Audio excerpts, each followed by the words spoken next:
So we're talking, look, and we can get into all the little issues.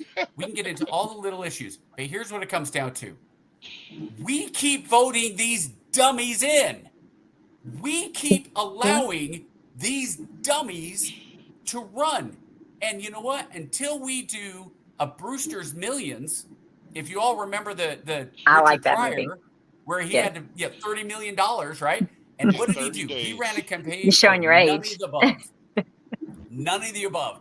That's who we should. I have a buddy, no kidding, my best friend. I said, hey, are you and your wife, do you guys know who you're voting for? He says, yeah. I said, Nicole's voting for Harris, isn't she? He says, yeah. I said, who are you voting for? He goes, you already know. I was like, oh, that's right. You're voting for Donald Duck. He's voted for Donald Duck in like the last 5 elections. At this point, I'd vote for Donald Duck too. We need, until we realize that the people that we're voting in are people that are not our best and our brightest, and we need to start them at the lowest level. We don't get the right people on the school boards. We don't get the right people at the county level, at the state level, whatever. And it starts with, and people will say, well, you know what, Lance, what are you doing about it?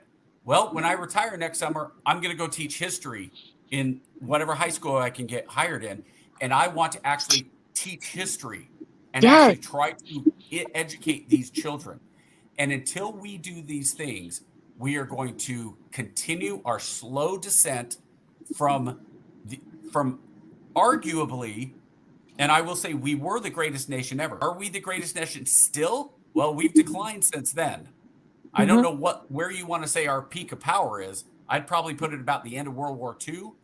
That was probably our peak of our power. And then we got back and we started messing up right away by not giving all GIs the GI Bill, by treating black soldiers differently than white soldiers, by doing all the stupid things that came along with the Southern racists and all that. Now, we still do that now.